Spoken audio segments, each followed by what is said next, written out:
So the Blue Jays end off the informal first half of the regular season with another series loss. They lose 5-2 to the Boston Red Sox today. And in this season, the first half of the regular season, worse than last year's at the deadline, if you can imagine. Last year's at the break, we were at .466 winning percentage. This year, .453. It's probably like another win or two or a loss or two. It's not a big number probably, but that's what it is. And the Jays have lost another series.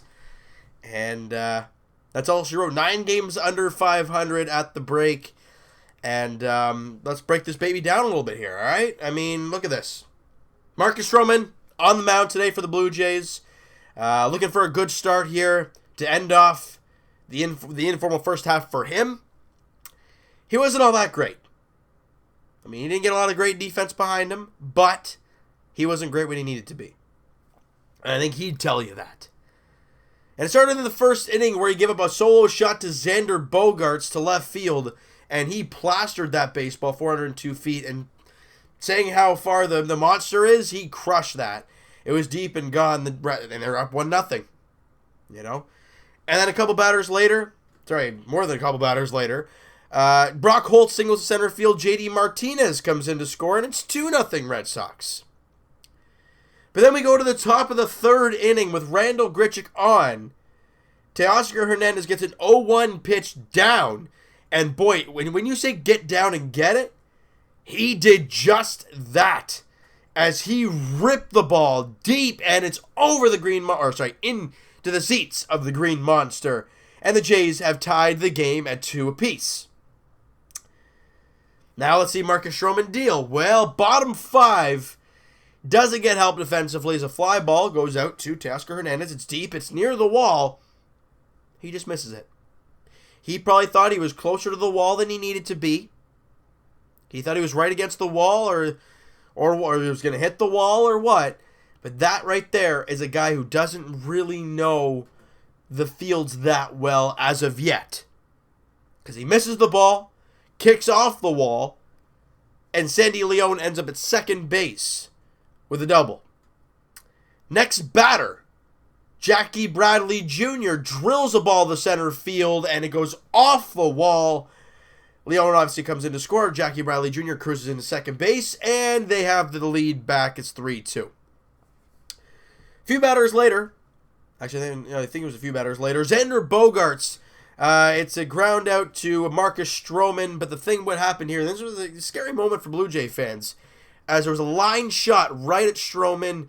I think it might have bounced once, but it goes off the side of his leg, goes right to Diaz, who makes the play and gets the out. Run comes in to score to make it a 4-2 game. But for Jays fans, our hopes and prayers right there was to Marcus Stroman.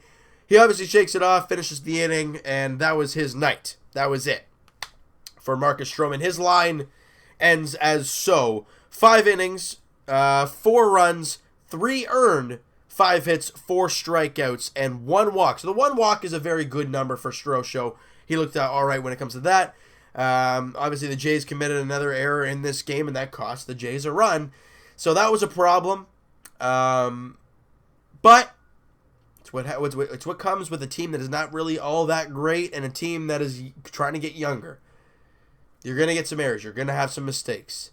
Just how you rebound from them. And if people love looking at stats, anybody who's like, oh, yeah, Marcus Stroman had a bad game, but his ERA dropped 4 points. It was 5.90 coming into the game, 5.86 leaving the game. So, I mean, I guess, yeah, it dropped 4 points, but in his eyes, he didn't pitch all that well. And I like that about Marcus Stroman. He's very animated, and I love that about him. Now, excuse me, a lot of things happened today. This is why I brought this, people. All right. Still fighting the cold. That's why I have this ready for me. Pilar goes on the DL. Gurriel goes on the DL. Jaime Garcia comes off the DL. And so does Ryan Tepera. How did that play out in this game? Well, we'll get to that in a second here, won't we? So, for the Blue Jays, obviously, like I just said, Gurriel went to the DL, so somebody had to lead off. And that was Randall Grichuk. We've seen him before, and he hasn't done bad in the leadoff spot. Goes back there, 2 for 4 in the game, strikes out twice, walks once, and scores a run. Not a bad game there at all for Randall. He obviously scored the run on the Teoscar Hernandez 2-run shot. His average goes up to 206. And Teoscar Hernandez obviously went 1 for 3 with the home run, struck out a couple times. But I'll trade a 2-run shot over a couple strikeouts any day. His average, 257 at the break. And I'd say that's very respectable. Like I said in the last video, that's kind of where he's going to be hovering, in my eyes, at least the rest of the season. Russ Martin was 2 for 4. And he might actually crack 180 batting average in the second half. 179 he's at right now. Devin Travis goes 1 for 4. Diaz 1 for 3. That's it, though. 8 hits for the Blue Jays, 2 runs on 8 hits, and that's about all she wrote for that. Bullpen-wise, Aaron Loup comes out, walks a guy, gives up a hit, gives up a run, and that's his night. He didn't get an out. That was it for Aaron Loup. Jake Petricka comes out, throws a clean inning, no walks, no hits, no runs, no strikeouts. ERA dropped to 3.38 for Jake Petricka. And moving back to Aaron Loup, play Tim Meza. Clearly, he has done a better job than Aaron Loup has. So reward the kid. If he screws up, oh well.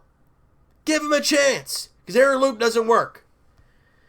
Ryan Tepera, he came out in the ball game, threw a clean inning, walked a guy, no hits, no runs, and a strikeout. Great to see him back in the game.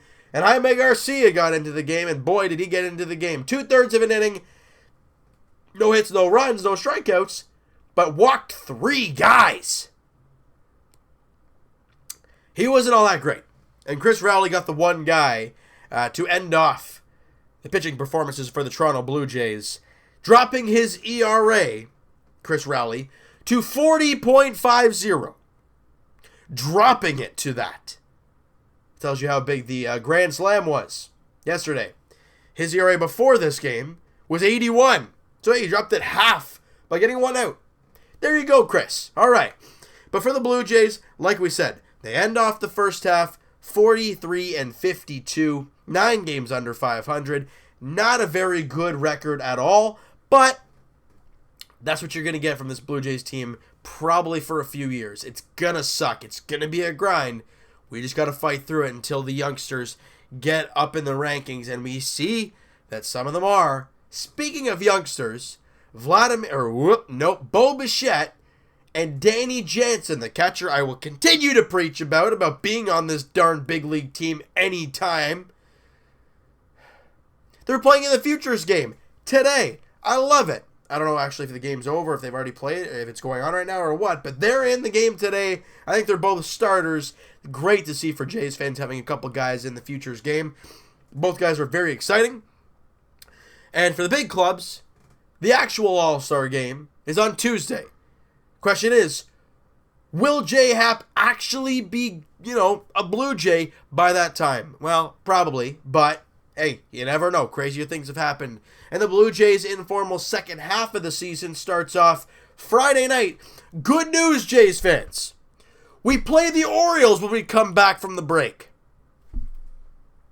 You play them on the Friday. You play them on the Saturday, the Sunday. And then you have Minnesota, a team that's just above you in the standings, but under 500. There you go. Day off. Then you got the White Sox in Chicago for 3. Then you got Oakland. In Oakland. Then in Seattle. Okay, let's stop there. But, hey, the first, 3 series for the Blue Jays coming out of the break? Pretty nice. You don't have to see the Red Sox and Yankees, I don't think, barely at all in the second half.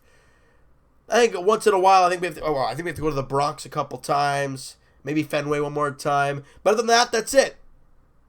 So I'm happy about that. I'm very happy about that. You know what, guys? That is going to do it for this one. If you guys enjoyed this video, and you guys overall have not... you guys enjoyed Blue Jay baseball over the first half of the season. Hit that like button. I do appreciate that. Hit the subscribe button if you guys have not already. Comment down below. What did you guys think of this game? Favorite moment from the first half of the season? Go. I'm going to leave that to you guys, and I will talk to you guys Tuesday podcast edition. Links in the description for the podcast channel and for the podcast itself on iTunes, guys. Go check that out down below. Twitter is down below. Follow up, send me a DM, do all that great stuff. And I will talk to you guys, I guess, Blue Jays edition, unless the Leafs Raptors do something within the All-Star break. But I will talk to you guys Blue Jays edition on Friday.